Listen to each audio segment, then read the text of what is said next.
మీ business ఏదైనా మీ ఊర్లో promotion చేయాలంటే అది సుమన్ టీవీతోనే సాధ్యం. ఇప్పుడే సంప్రదించండి. మనం ప్రస్తుతం మానుకోట మున్సిపాలిటీ పరిధిలోనే ఉన్నాము. ఇక్కడ నిర్మించినటువంటి వెజ్ మరియు నాన్ వెజ్ సంబంధించినటువంటి ఇక్కడ మనం చూడొచ్చు. వెజిటేబుల్ మార్కెట్ మరియు మాంసాహారకు సంబంధించిన మార్కెట్, కొత్త సముదాయం, కొత్త భవనాలు గత ప్రభుత్వం ఏర్పాటు చేయడం జరిగింది. అప్పటి నుంచి ఇప్పటి వరకు అవి నిరుపయోగంగా మారినవి. ఇవి కనుక ఉపయోగంలోకి వచ్చి ఉంటే ఇక్కడ ఉన్నటువంటి మార్కెట్ వాళ్ళకు కానీ ఇక్కడ ఉన్నటువంటి కొనుక్కునేటువంటి వ్యాపారస్తులకు మరియు కస్టమర్లకు కూడా అనుగుణంగా ఉంటుంది. దీన్ని మనం చూసుకున్నట్టయితే గత ప్రభుత్వం ఓపెనింగ్ చేసింది, ఇంతవరకు కూడా ఇది అమల్లోకి రాలేదు. ఇక్కడ వాహనాలు పార్కింగ్ చేయడం కోసం కానీ, చెత్త చెదారం వేయడం కోసం కానీ ఇది సరిపోతుంది. మనం ఇంతకు ముందు చూసుకున్నట్టయితే అక్కడ ఉన్నటువంటి కూరగాయల మార్కెట్లో ఎటువంటి అనారోగ్య పరిస్థితులకు దారితీస్తుందో మనం చూసాము కదా. ఇప్పటికైనా అధికారులు స్పందించి ఇటువంటి ఈ భవనాలను తొందరగా అమల్లోకి తీసుకొచ్చి వాళ్ళకి అందుబాటులో ఉంచినట్టయితే జనాలను మనం అనారోగ్య బారిన పడకుండా కాపాడవచ్చు అని చెప్పి అక్కడ ఉన్నటువంటి మార్కెట్ సముదాయం వాళ్ళైనా మరి కస్టమర్లైనా సుమన్ టీవీ తరపు నుంచి కోరుకుంటున్నారు. మనం లోపలికి వెళ్ళి చూద్దాము. ఇటువైపు చూస్తున్నట్టయితే పూలు మరియు పండ్ల మార్కెట్ ఉంది. ఒకసారి వాటి వాతావరణం కూడా మనం లోపలికి వచ్చి ఆ విజువల్స్ లో చూడొచ్చు. పక్కన చూసుకున్నట్టయితే ఇక్కడ కూడా అది నిరుపయోగంగా మారినటువంటి చెత్త చెదారంతో కూడుకుంది. ఇందులో చూసినట్టయితే ఇంతవరకు ఎటువంటి సౌకర్యాలు లేకుండా వీటిని ప్రారంభోత్సవం చేయడం జరిగింది. మనం ఈ విజువల్స్ లో చూసుకోవచ్చు. ఇక్కడ నుంచి చూసినట్టయితే కనీసం ఇంతవరకు కూడా అక్కడ లోపల బండలు వేయలేని పరిస్థితి ఉంది. మనం ఈ విజువల్స్ లో చూడండి. ఇక్కడ పక్కన చెత్త చెదారంతో కూడుకుంది. ఇప్పుడు చూస్తున్నటువంటి విజువల్స్ లో సగం సగం మాత్రమే కట్టడాలు కట్టి వదిలేయడం జరిగింది. మనం చూస్తున్నట్టయితే ఇంతవరకు వాటిని టైల్స్ తీసుకొచ్చి పక్కన పడేయడం జరిగింది. ఇంతవరకు వాటిని అమర్చలేదు. ఇటువంటి అసంపూర్తి నిర్మాణాలను చేపట్టి ప్రజలను మరియు వ్యాపారస్తులను ఇబ్బందికి గురి చేస్తున్నారు. మనం ఇంకో విజువల్స్ లో చూసుకున్నట్టయితే కూరగాయలకు సంబంధించినటువంటి వార్డు ఉంది. మనం అక్కడికి వెళ్ళి కూడా చూద్దాం. ఇది వెజిటేబుల్ సంబంధించిన మార్కెట్. ఒకసారి ఇది కూడా ఇలా నిరుపయోగంగా మారడం మనం చూస్తూనే ఉన్నాము. చూడండి, అంత చెత్త చెదారంతో కూడుకుంది. అసంపూర్తిగా కొంతమందికి మాత్రమే ఇది కేటాయించడం జరిగిందని వ్యాపారస్తులు వాపోయారు.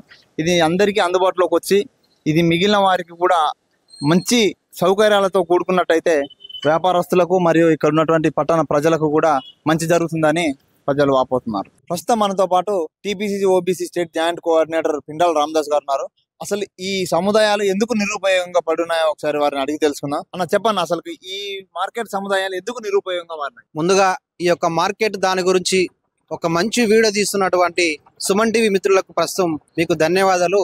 వాస్తవానికి మహబూబాద్ గత టిఆర్ఎస్ ప్రభుత్వం మహబూబాద్ ప్రాంతంలో మోడ్రన్ మార్కెట్ గా రూపొందించి 9 నెలల క్రితం అప్పటి పంచాయతీరాజ్ మినిస్టర్ అయినటువంటి కేటీఆర్ గారు మన మహబూబాద్కి విచ్చేస్తున్నామని చెప్పి 100 కోట్ల బడ్జెట్ తోటి అంగరంగ వైభవంగా స్టార్ట్ చేసారు. మరి ఎందుకు మధ్యలో ఆపిరో దేనివల్ల మరి స్ట్రక్ అయిందో తెలియదు. కానీ మరి మొన్నటికి మొన్న కూడా ఒక 4 months బ్యాక్ కూడా మా గౌరవనీయులు శాసనసభ్యులు మురళీ నాయక్ గారు కూడా వచ్చి దాన్ని మొత్తం విజిటింగ్ చేయడం జరిగింది. విజిటింగ్ చేయడమే కాకుండా అక్కడ ఉన్నటువంటి మార్కెట్ మరి అమ్ముకునే వ్యాపారస్తులు కూడా అభ్యర్థన మేరకు మా మురళీ నాయక్ గారు విజిటింగ్ చేసి తప్పకుండా దీన్ని ఓపెనింగ్ చేసే బాధ్యత మా అని చెప్పి తీసుకోవడం కూడా జరిగింది. సార్ గారు కూడా ₹1 కోటి అధిష్టానంతో మాట్లాడి తీసుకొస్తారని చెప్పారు. మరి ఎందుకు ఆగిందో మాకే తెలియదు. కానీ మొత్తానికైతే అక్కడ ఉన్నటువంటి మరి మార్కెట్ అయితే ఎంతో అద్మానంగా మారని చెప్పుకోవచ్చు. ఎందుకంటే కాంట్రాక్టర్ దాని పనులు చేయించి డబ్బులు దొబ్బుకొని దాన్ని పూర్తి చేయకుండా అక్కడ వదిలేయడంతో ఒక్కసారిగా అక్కడ ఉన్నటువంటి ఫ్యాన్లు కావచ్చు, అదేవిధంగా స్విచ్ బోర్డులు కావచ్చు, అదేవిధంగా స్విచ్ లైన్లో కూర్చో అన్ని కూడా ఊడబిక్కిపోయి ఇప్పుడు సామాన్య ప్రజలు కూడా అందులోకి పోయి కొంతమంది మద్యం తాగవాళ్ళైతే బీర్లు తాక్కుంటూ అందులో మరి లెటరింగ్ కూడా పోకుంటూ టైలెట్ పోకుంటూ అద్మానంగా తయారైంది. ఈ దుస్థితి గల కారణం మొత్తాన్ని కూడా గత ప్రభుత్వం పరిపాలించినటువంటి మన బీఆర్ఎస్ నాయకులను కూడా స్పష్టంగా అర్థమవుతుంది. ఎందుకంటే కాంట్రాక్టులు వాళ్ళ యొక్క డబ్బుల కోసం దాన్ని చేశారు తప్ప దాన్ని ముగించలేదు.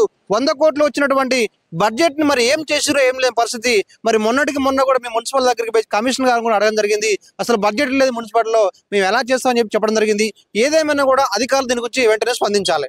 ఇప్పుడున్నటువంటి కూరగాయల మార్కెట్ పరిస్థితి అధ్వానంగా తయారైంది.